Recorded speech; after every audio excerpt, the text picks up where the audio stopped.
Sir mic क्यों लगा रखा है सर? हो सर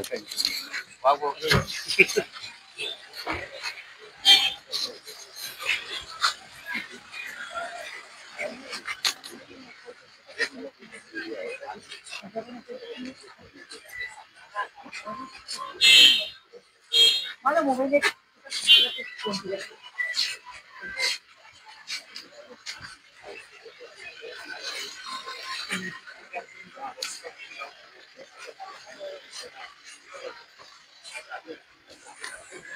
ड्राइवर का है इसका?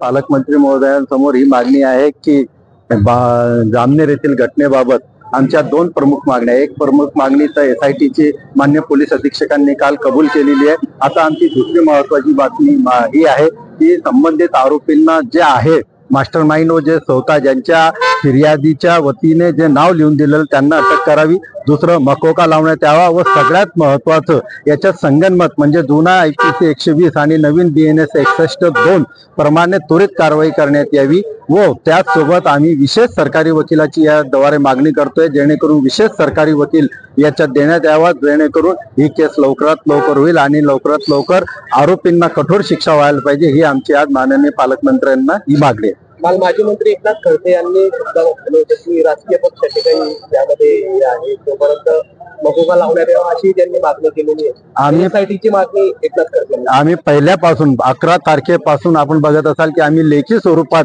हीच मागणी करतोय की त्या ठिकाणचे पोलीस प्रशासन हे पाहिजे तसं तपास करू शकत नाही म्हणून त्यांच्यावर राजकीय दबाव येऊ शकतो म्हणून SITची स्थापना करावी ही मागणी आमच्या पहिल्यापासून आहे आणि त्याच्यात निश्चितच त्या फिर्यादीच्या वतीने त्याच्या बहिणीने आईने जबाब दिलेला आहे आणि त्या जबाबात त्यांनी स्पष्टपणे त्या राजकीय व्यक्तीचं नाव लिहिलेलं आहे की ज्याच्यामुळे ही घटना घडलेली आहे. जो समोर होता ज्याने मारहाण केलेली आहे त्याला अद्याप पोलिसांनी त्या 8 मध्ये अटक केलेली नाही.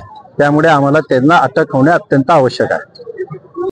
आज आम्ही 19व्या स्वातंत्र्य दिनानिमित्त संपूर्ण मुस्लिम समाज एकता संघटनामार्फत मान्य पालकमंत्र्यांची मान्य जिल्हाधिकारी कार्यालयात समक्ष भेट घेतली आणि त्यांना विनंती केली की जामनेरमध्ये जो मॉब लिंचिंगचे प्रकरण घडलेले आहे त्याच्यात आम्हाला या 8 मागण्या अत्यंत आवश्यक आहे. पालकमंत्री म्हणून आपण ते करण्यात यावे.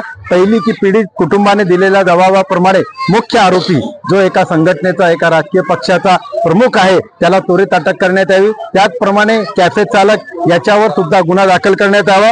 त्याप्रमाणे गुन्ह्यात BNS कलम 61(2) म्हणजे पूर्वीचा 120(ब) त्वरित लावण्यात यावा कारण की त्याच्यात वाकीचे 2 जामनेरचे 2 बेटावतचे 4 असे 8 आरोपी आतापर्यंत पकडलेले म्हणजे संगनमत झालेला आहे. त्याचप्रमाणे तपास निपक्ष व उच्चस्तरीय व जलद गतीने व्हावा यासाठी जरी साहेबांनी SIT डिक्लेअर होईल असं सांगितलं असेल तरी ती आज डिक्लेअर करण्यात यावी.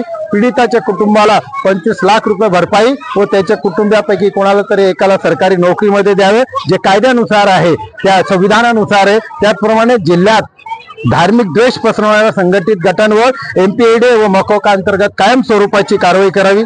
जामनेरमधील जे काही समाजकंटक नेहमी सोशल मीडियाद्वारे द्वेष पसरवित आहेत 2 समाजात ते निर्माण करीत आहेत त्यांच्यावर सुद्धा कायदेशीर कारवाई करावी व महत्वाचे म्हणजे या प्रकरणी मकोका लावण्यात यावा सर्व आरोपींवर जेणेकरून त्यांनी संघटित गुन्हेगारीचा प्रकार केलेला आहे आणि एका तरुणाला जीवनहिशी ठार मारलेले आहे. आणि सर्वात महत्वाचं या प्रकरणी विशेष सरकारी वकील म्हणून पीडिताच्या विनंतीनुसार सामाजिक संघटनेच्या विनंतीनुसार विशेष सरकारी वकिलाची नेमणूक करावी. तो या कायद्यानुसार आम्हाला अलाउड आहे त्याप्रमाणे त्याची नियुक्ती करावी हीच आमची त्याच्या. आणि त्याच वेळी पालकमंत्र्यांनी माननीय SP साहेबांसमोर सांगितलं की मी SITची घोषणा केलेली आहे.